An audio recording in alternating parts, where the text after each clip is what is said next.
Hi, everyone. I'm Shauna Lake with Deep in Talent Strategies, and this is our next installment of Ask DETS, which is a feature where you can submit HR questions for our team to answer. In this session, we're going to talk about the differences between HR consultants and PEOs. Now, all HR consultants are different, and all PEOs are a bit unique in their services and their approach to their clients. So we're going to focus on our company as a baseline for what HR consultants can do, knowing there are differences. And we're going to focus on our broad knowledge of working with and for PEOs in terms of what they can do. Again, there are going to be differences with each service provider. I'm going to turn on the feature where people can ask questions or comments, and I should be able to see those live. So if you have a question that you would like for me to answer at the end, feel free to put that into the questions in the comment section. So I'm going to describe some high-level comparisons of what you might want to consider when choosing to work with a PEO or an HR consultant.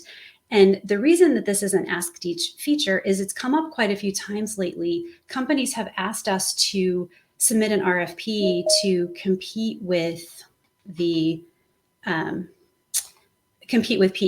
and we really don't compete with PEOs. So we're going to talk about the key differences today. In fact, we have a lot of clients who use a PEO and then they engage us for project work and recruiting services. So generally, HR consultants come in all shapes and sizes. I mean, we do, but HR consulting companies come in all shapes and sizes. It's not uncommon to see a team of contractors working together on a project or even a single consultant. And on the other hand, there are full companies of consultants. And they have various backgrounds and skill sets, and they can be rearranged like puzzle pieces to staff special projects. Some consultants have indefinite ongoing engagements, and others are more project to project.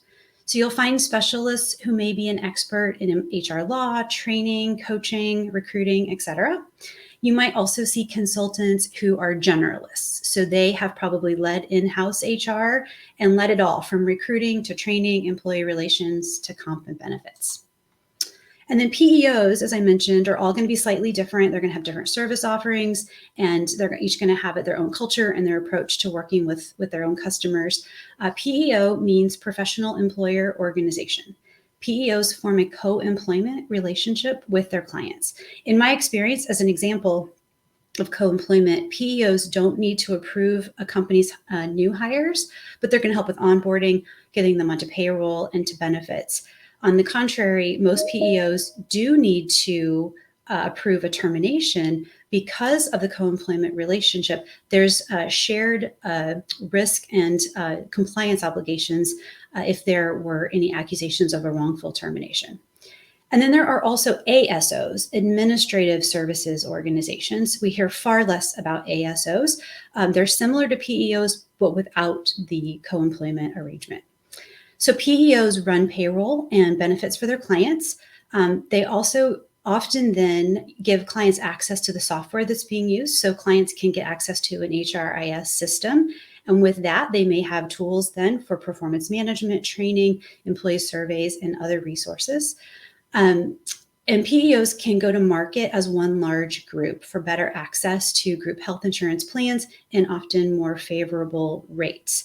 And then PEOs sometimes have in-house HR pros that can work on handbooks, write policies, and help with compliance.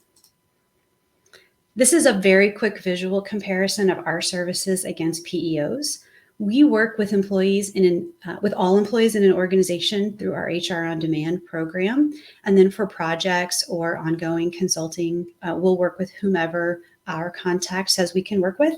And then similar for PEOs, the contract is going to determine who inside of that company can contact their account representatives. PEOs run payroll and benefits for their clients. That's really table stakes, and that's what's consistent across PEOs. HR consultants maintain a working knowledge of providers. We can make recommendations. We can even help with those implementations, but we're not payroll companies, and we don't provide benefits administration unless we are doing an interim project, being in-house as an HR leader for some period of time. Here are 3 reasons why we would recommend someone seriously look at a PEO. The first is payroll. So moving payroll to a third party can gain access to the HRIS system, as I mentioned. It can also increase compliance and provide a better employee and onboarding experience. If a company is already happy with their payroll solution or they have a relationship they don't want to disrupt, then a PEO likely doesn't make sense. That's just my general observation. It never hurts to get a proposal. Now, it is also possible to outsource only payroll to certain providers. If benefits aren't needed or your company's not ready to offer benefits, then only outsourcing payroll could be useful.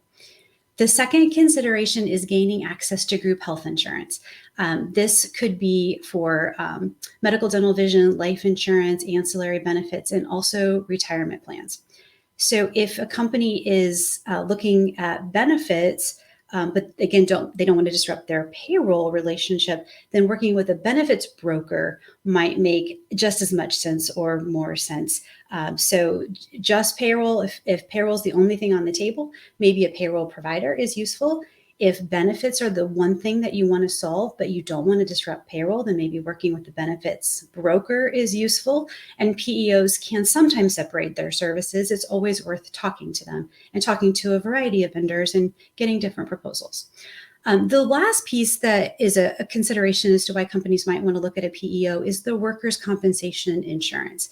If a company has high claims or they've been dropped by their carrier, or it looks like they could be dropped by their carrier, joining a PEO could make a lot of sense because you're joining their risk pool, and that can be advantageous. So 3 reasons why looking at PEOs can make sense: payroll, benefits, and workers' comp. I've talked about HR consultants generally, so here's a little bit more about us. Deepen Talent Strategies works on-site and virtually with teams across industries. Our clients are growing businesses and nonprofits. We can help hire employee number 1, and then on the other end of the spectrum, we work with some global enterprises that have full HR teams. They just never get to those rainy day projects. Our clients are in nearly every U.S. state and on 5 continents. I can share a very high list of what we do, but notice I won't say payroll or benefits because, again, we're not direct competitors with PEOs. We can assist with employee relations, coaching, performance management, policy and handbook writing, and many other types of traditional HR work. And then we also can guide companies through succession planning, job descriptions, job analysis, compensation, benchmarking, and we do full search recruiting. I hope this helps to explain some of the differences between PEOs and HR consultants, what they each can do, the similarities and the differences. If you have any questions, feel free to contact us. We also are happy to make recommendations to specific PEOs, payroll providers, and/or benefits brokers.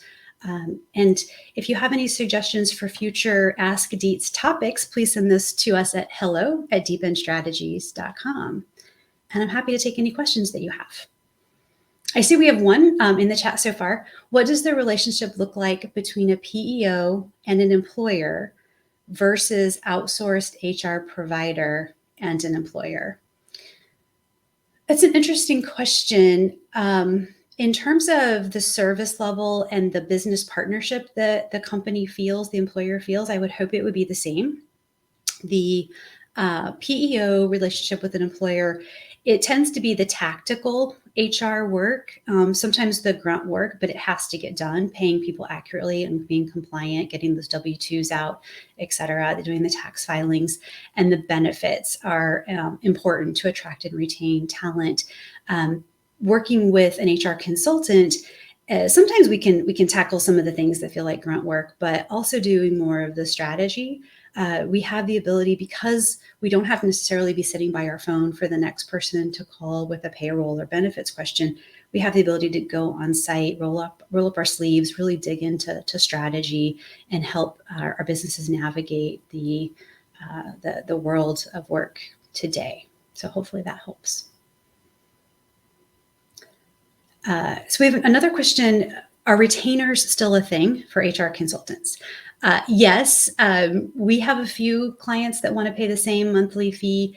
And for those companies, we generally are their HR department.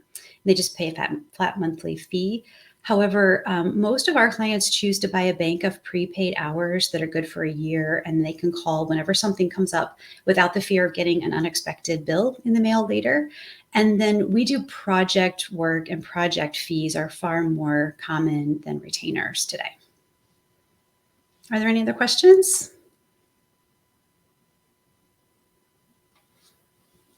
I get asked a lot, aren't you competitors with them? And as I mentioned before, in my opinion, we aren't. We overlap a bit on handbooks and policies, but to be honest, I haven't seen a lot of other conflicts or overlaps. I think that HR consultants and PEOs can be very good referral partners and business partners together. Any other questions?